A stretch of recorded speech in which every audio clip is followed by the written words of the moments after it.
Students, parents, and administrators, welcome to the 2020 Virtual National Honor Society Induction Ceremony.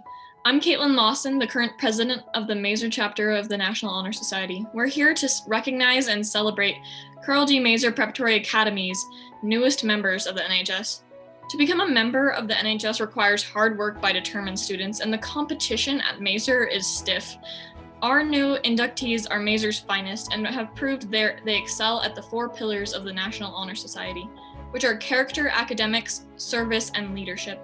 Tonight, we are proud to induct these outstanding students. Our chapter is thrilled to have these new members. They will be a big help to our community this year. Together, we'll raise money for charity, help with drives, and learn to more actively seek out service opportunities to assist those in need. NHS this year will be more involved than we've ever been in serving others, and I know we will have a great experience. The other members of this year's NHS presidency will talk about the 4 pillars. Scholarship is one of the 4 pillars of NHS. According to the NHS website, everyday scholarship is a commitment to learning and growing on an educational path. It means making the most of the educational opportunities provided and seeking out learning. Scholarship doesn't just mean being the smartest person in the room or the one with the highest grade. It just means being the person who puts in the effort. Being a scholar takes a lot of dedication and hard work. Whether you have an IQ of 150 or 50, your effort is what determines your scholarship. Being a scholar means that you are determined to positively impact the world. And that doesn't mean that you have to be a genius. So I have the second pillar of National Honor Society, which is leadership.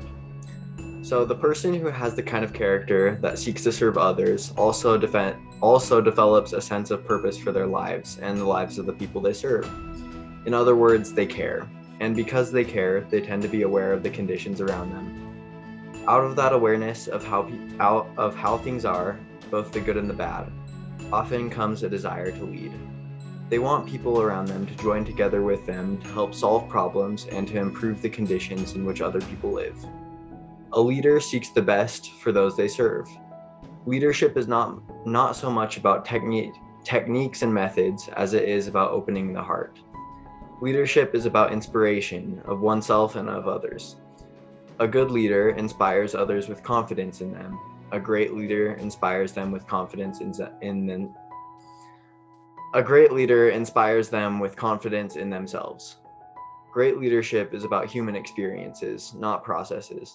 Leadership is participative and active, not passive or a title or position.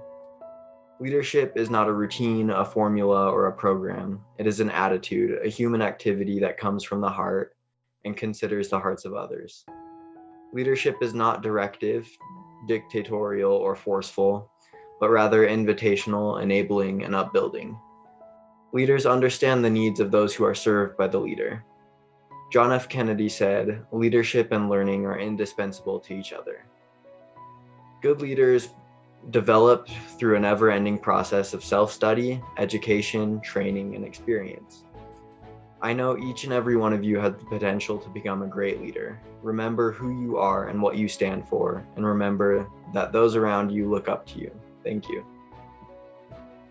So like how a real pillar holds up balconies and ceilings, service supports NHS. It is a crucial component.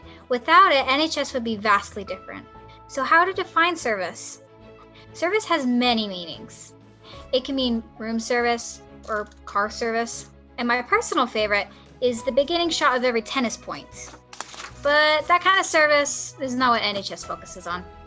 This is a bit more complex and has much more meaning. In NHS, service is meant to be as a lifestyle, not an event. If living a life of service seems daunting to you, you might have the wrong idea about service. This life of service is not a life of huge, grand gestures. In fact, it's about the small things we do for others every day.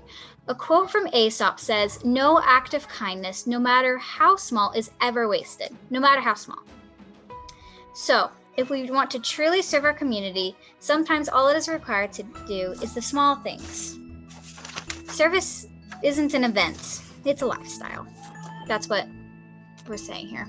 As we set out to serve others, remember that the little things, such as a smile or a compliment, can sometimes make the biggest impact. These things, you don't even understand. You might not even understand how much impact they might have on someone else. So as you serve throughout your life, just remember that sometimes it's best to just do the small things and keep a focus on that. A person of character demonstrates respect, responsibility, integrity, fairness, compassion, and citizenship in their everyday actions. They respect themselves and others in every situation. They take responsibility for their actions, they're honest in the things they do, they are fair and kind to strangers, and they aren't afraid to stand up for what they believe in.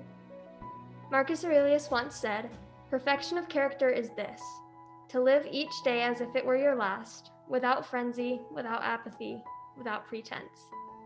In order to become a true person of character, you will stand up for what you believe in every day, even if that means you stand alone. You live in a way that is authentic to you. Don't just be who other people want you to be. Be 100% you in everything you do. As you continue in NHS, I want you to remember these words from John Wooden. Be more concerned with your character than your reputation, because your character is what you really are, while your reputation is merely what others think you are. Be you. That's the best person you can be. Others will respect your authenticity. Thanks.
Each year, the new inductees say the pledge to promise that they will uphold the standards of the NHS.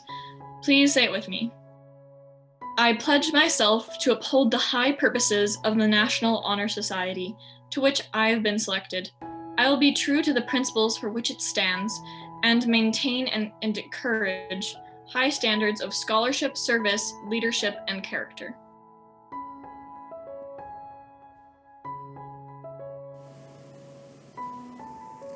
Congratulations to all our new members of the Carl G. Mazur Preparatory Academy chapter of National Honor Society.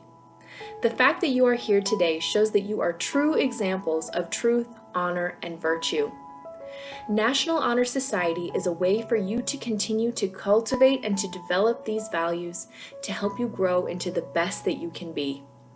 National Honor Society is more than a club. It's a commitment to continual growth. Your presidency has spoken to you today about the pillars of National Honor Society. I'd like to close by adding onto their remarks and looking at some of the words of ancient thinkers and what they have to say about these values. The first pillar is scholarship. The Stoic philosopher Seneca the Younger advised his readers, "Every day gain something that will strengthen you against poverty, against death, and against other curses," in reference to a lifelong habit of reading. You have been accepted into National Honor Society largely because of your academic achievements, but I would like to challenge you to follow Seneca's advice and to cultivate an attitude of continual learning. Your scholarship and learning doesn't stop when you receive your final diploma. You can learn every single day if you take action and seek those opportunities to gain new information. The second pillar is leadership. The Roman statesman Cicero argued that the ideal leader should consistently care for all that he is responsible for. In his work On Duties, he stated, "The guardianship of the state must be carried out for the benefit of those who had entrusted it, and not for the benefit of those to whom it has been trusted." In your time with NHS, you will have opportunities to serve as a leader and to develop this quality that you have already started to cultivate.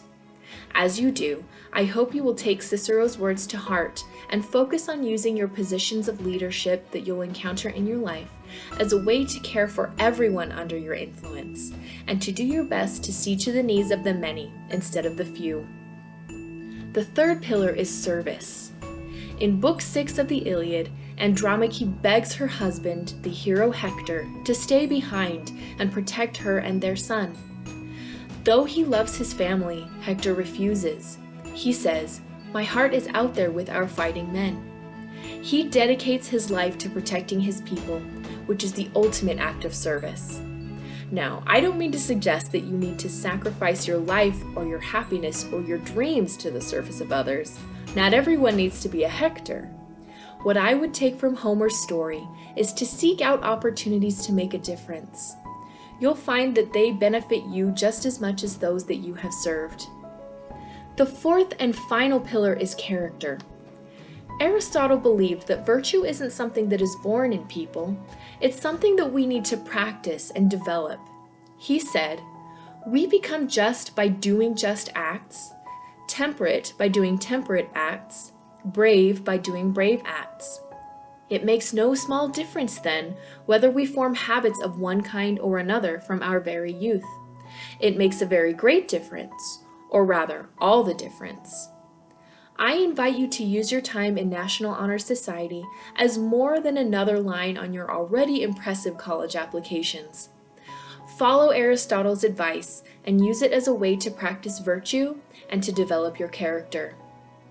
To all those who have joined National Honor Society, welcome, congratulations, and thank you for your continued commitment to scholarship, leadership, service, and character.